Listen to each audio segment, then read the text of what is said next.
Gayang pagbabalik po dito sa aming page, SJDM Botanical Garden. Ayan po, ngayon po ay panahon na ng bougainvillea at nag-uumpisa na pong uminit ang panahon. Meron tayong mga naunang nag-bloom last sa December, January.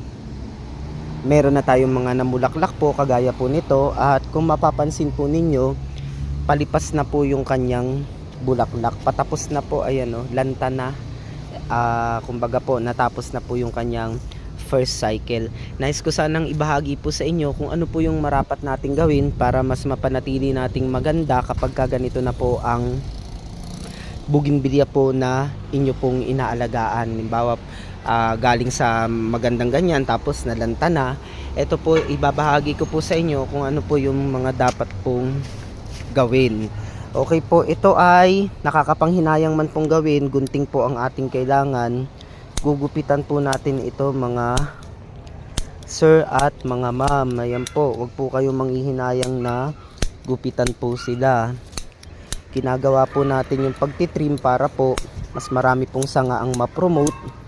At kapag mas maraming sanga, mas marami pong bulaklak ang pwede niyang ilabas. Kaya po ito po ay talagang proseso na ginagamit po namin para po ma-maintain yung ganda po ng mga bougainvillea. At the same time po, matutupyarin nyo na rin, mapopormahan nyo siya kung anong gusto nyong forma po ang gawin sa kanya. Kung gusto nyo siya bilugin lang, kagaya po namin, kasi binebenta po namin ito, ang mga bougainvillea po ay tinitinda namin, kaya ang ginagawa po namin ay maliliit lang siya pero bilog lang po, tapos maraming bulaklak. Kaya talagang normally po nagtitrim po kami, kasi yung kadalasan din po mga buyer, ayaw din po nila ng madawag, yung kumbaga parang salasalabat na maraming sanga na kung saan saan papunta. So mas madali po kasi naming naibebenta kapag ka po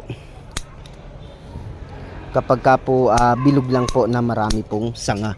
At the same time, yung mga suckers po, tanggalin na rin po natin, kasi itong mga ganito po, hindi naman siya makakalaki ng, hindi naman siya siya yung ano po, siya yung sisip-sip ng nutrients na dapat papunta po sa mga iba't ibang sanga pataas. Nauunahan niya po kasi dito siya dumalabas yung mga sanga dito. So tinatanggal na rin po natin yung mga suckers na ganun. Ayan po. Tapos tanggalin na rin po natin yung mga old leaf para po ito mga 1 week po mamumulaklak po siya uli. Mapapansin po ninyo yung pinaglagyan natin sa kanya dito po ay direct sunlight, wala tayong net dito. At pagkatapos naman po itong matriman mamayang hapon po, para hindi po ma-infection yung mga pinaggupitan nating mga sanga, kinakailangan ito po ay matreatment. Automatic po yan, pag nagtrim po kami, gumagamit po kami ng aming secret formula. Ito po yung aming secret formula. Nag-i-spray po kami nito kasi all-in-one na po itong aming secret formula. All-in-one solution na po ito.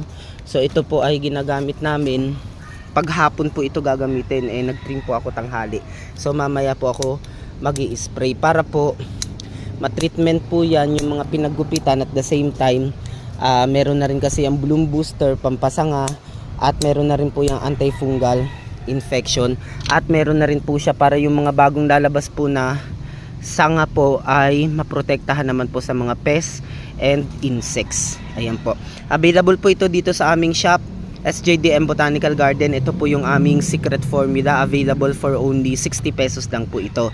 At pagkatapos proseso po para mas mabilis yung pamumulaklak, ito naman po yung aming winner fertilizer. Available din po ito, 70 pesos lang. So ang gagawin naman po natin dito, ilalagay po natin sa isang baldeng tubig, isang kutsara lang, isang baldeng tubig. Yun naman, tapos hahaluin. Yun naman po ay pandidilig dito sa lupa ng bougainvillea kapag ka po tuyo na tong topsoil. Tsaka medyo nalalanta na po siya.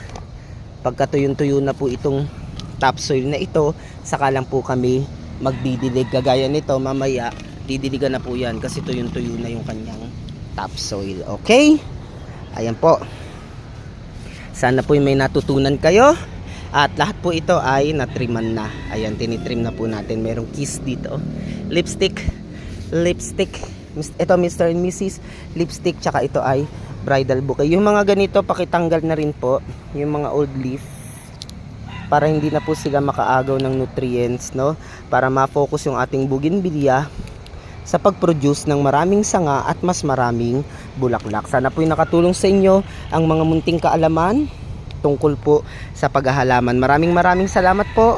At ako po ang inyong lingkod dito po sa SJDM Botanical Garden. Maraming salamat.